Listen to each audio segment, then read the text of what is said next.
The visual really guides my life more than anything. I try to develop my intellect, but I know that it's really through my eyes that I work.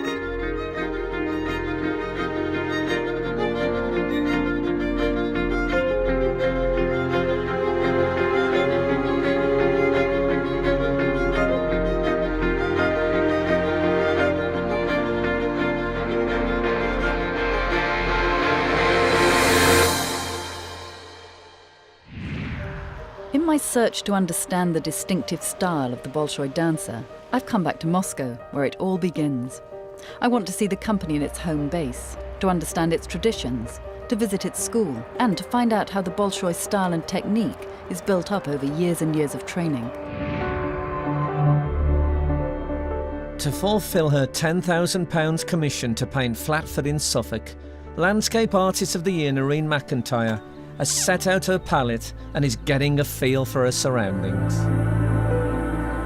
It's really nice to be able to work outside, just like Constable did.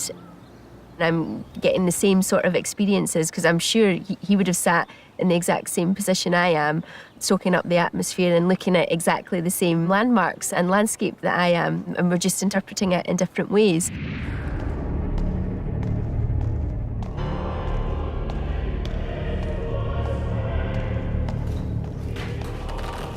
Suddenly and swiftly, the bell tower crashed down upon the choir. With such a thunderous noise, one might think an earthquake had occurred.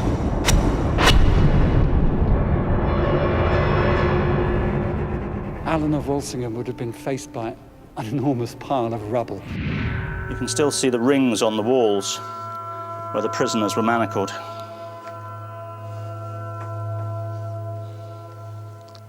It's a rather frightening reminder of the dangers of being a heretic in medieval England. I think it would be a very foolish thing to look at the Plinth project as entertainment. I think it's something very much other, and I think it's much more to do with asking a question about who we are. So it's an existential thing, not entertainment. It seems that we live in a society that is not apathetic and introvert, but very motivated and philanthropic. It commemorates a military victory, but also it's a symbol of national pride.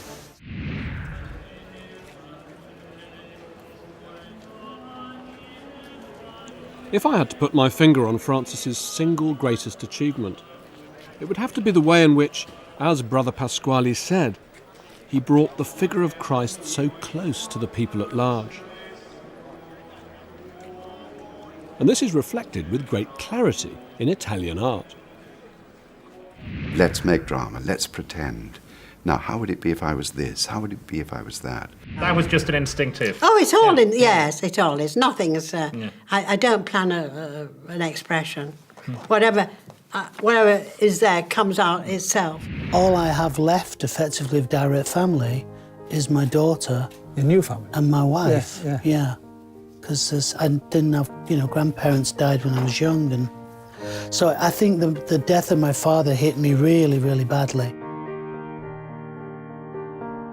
He uses his voice and his songwriting to express his feelings and his view on things. And that's why people identify with it, because it's somebody telling the truth. James and Dorothy Rothschild were very aware that they wanted to do their part, and they offered Waddesdon as a home to very small children, which must have been very different to the normal, slightly quieter, more peaceful life that there would have been at Waddesdon.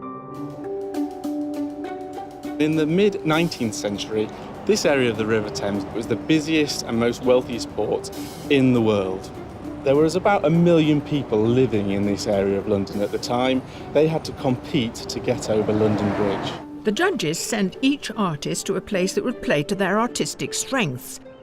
Sam went to Glencoe in Scotland. Jamie travelled to the Giant's Causeway in Northern Ireland. And Noreen's destination was Plasnoweth in Anglesey. One of the biggest facts of culture today is disproportion, the gap between hype and reality. The claims made for events get more and more swollen.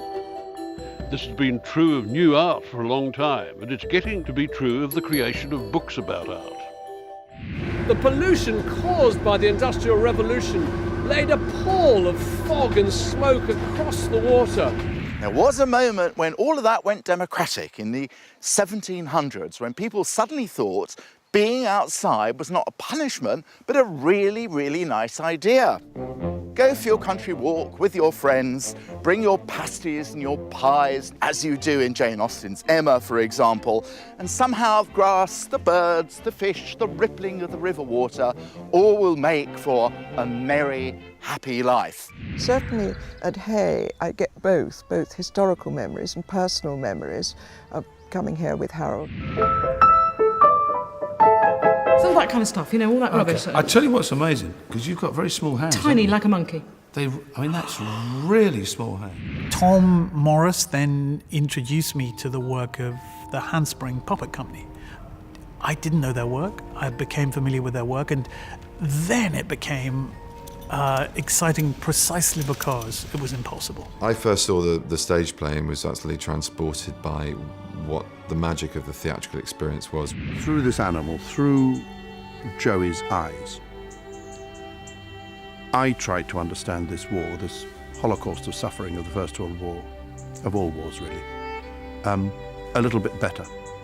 Yeah, maybe. Who knows? She might suddenly she might decide to be a novelist herself and suddenly go very bohemian and, yeah, be sitting in cafes with specs at the end of her nose and a beret and go, look at me, fashioning as a novelist. Nice idea, I'm taking that as my own.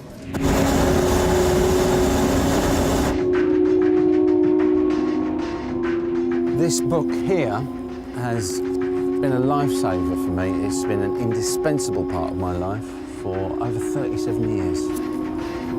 And right now, we're above where it takes place. The crypt door opens, an eerie figure. Red eyes piercing in the darkness, blood spurting in all directions. That is the world of the vampire. What's changed recently is the animus and the ignorance that has entered into the atheist argument. You don't distort chronology, the order of events in time very much, but you make the story intelligible, attractive, interesting to the reader. If I walk on Killiney Beach, and if I tell myself that Yeats and Joyce walked here, and this is the view that George Bernard Shaw looked at, it's almost that I can see their footprints in the sand, and I try and walk in them.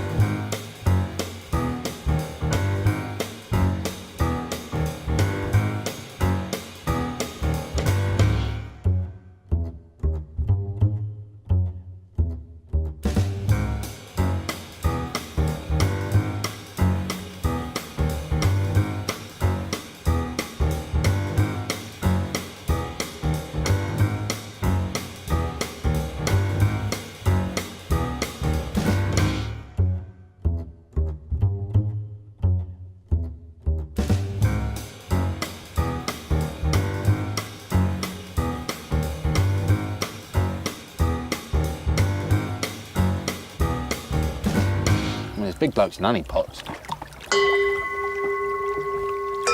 Piglets!